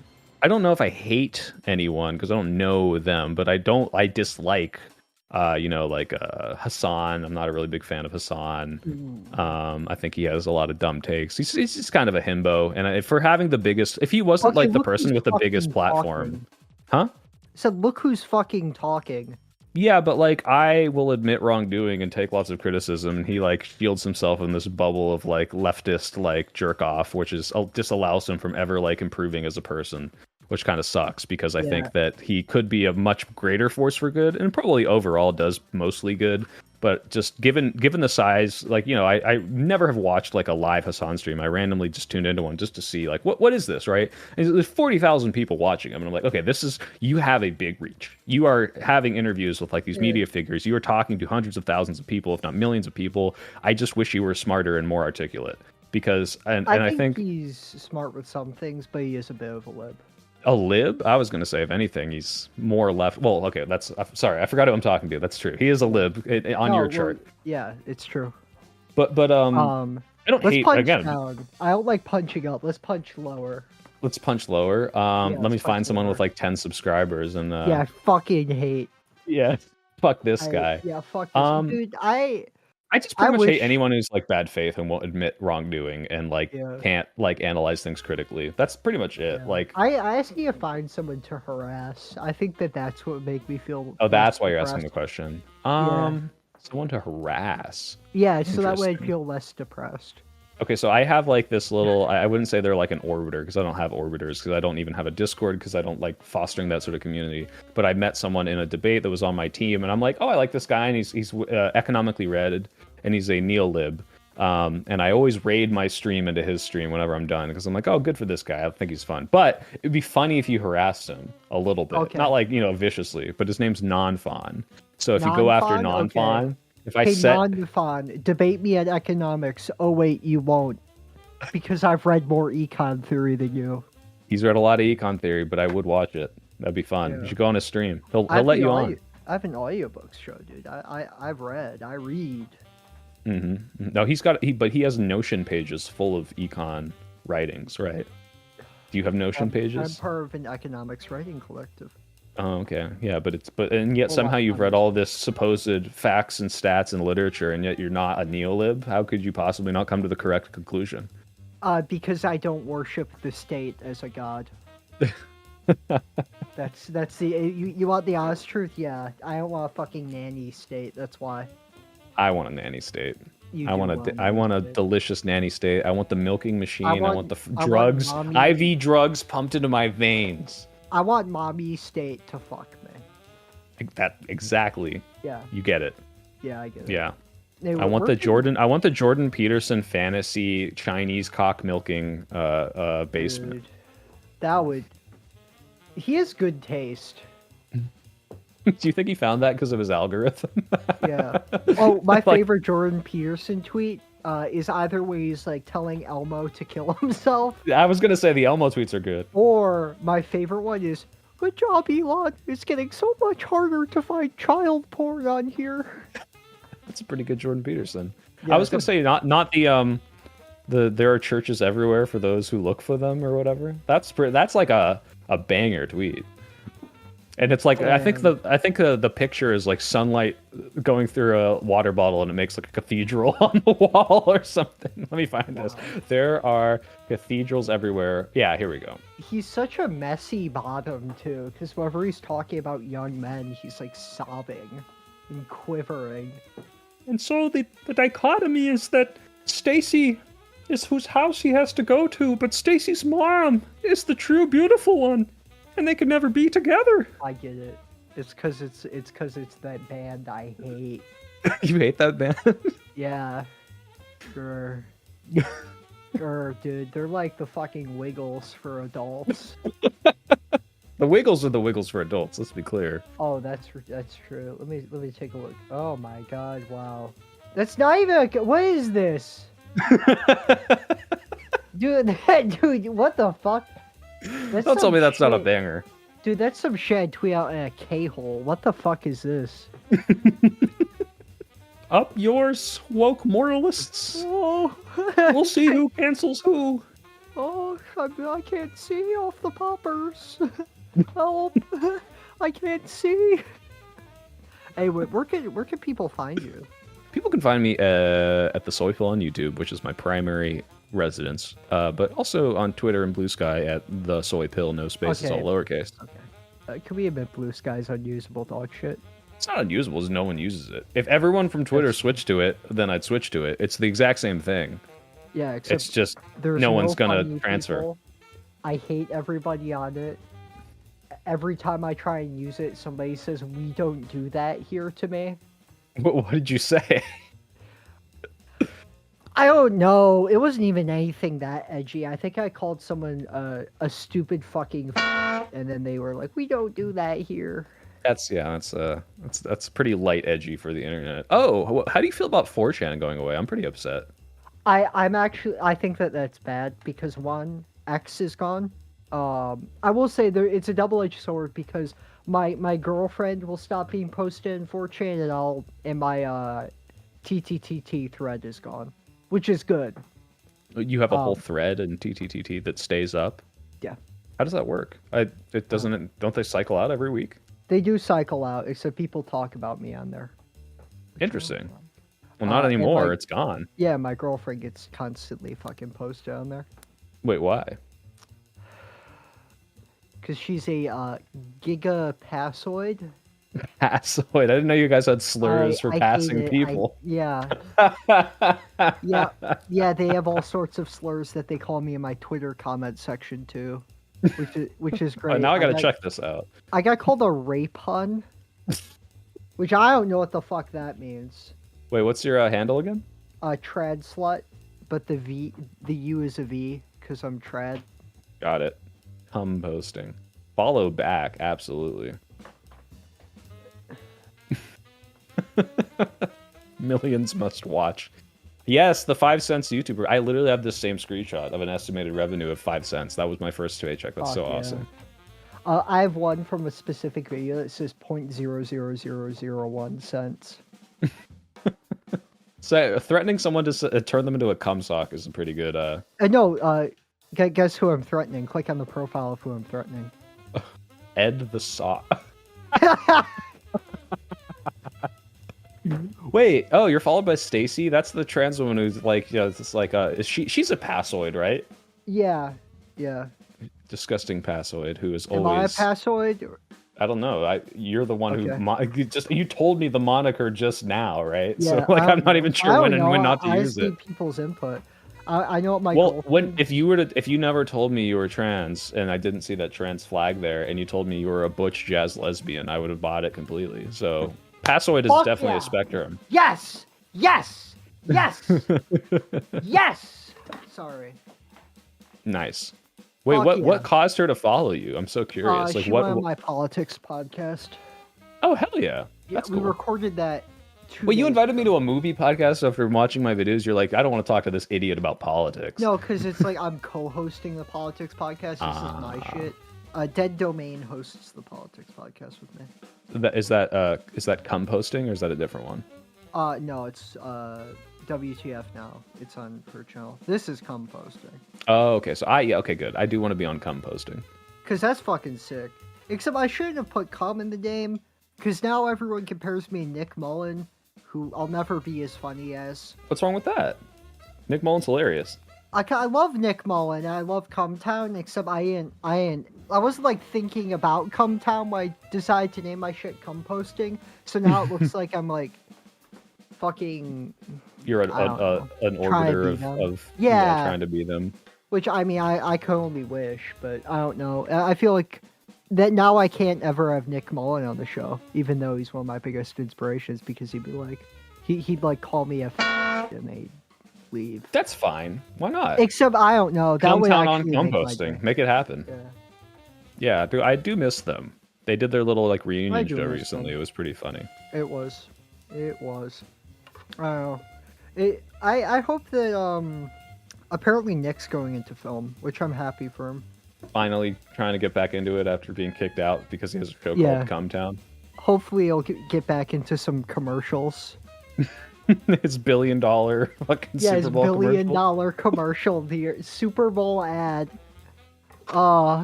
That's so funny. That poor guy. That poor guy. It's Yeah. crazy how much influence I mean, oh my god, Yeah, there you had. go. Now Despite his- you know. It was subconsciously influencing you. It was. Yeah. Anyway, thanks for coming on the show. Yeah, I love coming on composting. This was a fun time. As someone who does watch a lot of movies as a hobby, now using my platform that has nothing to do with movies to talk about movies has been enlightening and fun. And I would love to do it again for your bonus episode, whatever that might embody. That's awesome. That's a bro fist right there. Oh, dude, fist me, bro. 9-year-old army, rise the fuck up. Anyway, I've been a crackhead stroking his flaccid penis. I'm the Soy Pill, and I remained flaccid for this entire show just to fit the rules. Call me ugly. No, I'm a rule follower. I'm a goody two shoes. That's what I'm calling you. That's what I'm saying. Good job. And we're you say it with me. Composting. Ba-la-ba-ba-la-ba. I like that since my co-host left me, I now have to force people to do my stupid fucking outro. Well, you should give me warning. I would have coordinated it better. I used to do improv. You know, I can mind meld if I have to. Wow, that's awesome. I yes-anded all of your radical rhetoric at the beginning. I'm totally on board with my cock milking utopian society, and now everyone's gonna think I'm really serious. I need my cock milked, bro. It's been too long since I've had my cock milked by Well, this is what you get for getting into a long-distance Discord kitten relationship. I'll have you know we're open, dude. Like, Jesus Christ. I don't know how people do monogamous long distance. That shit is fucking crazy. I've done it a few times and it does suck.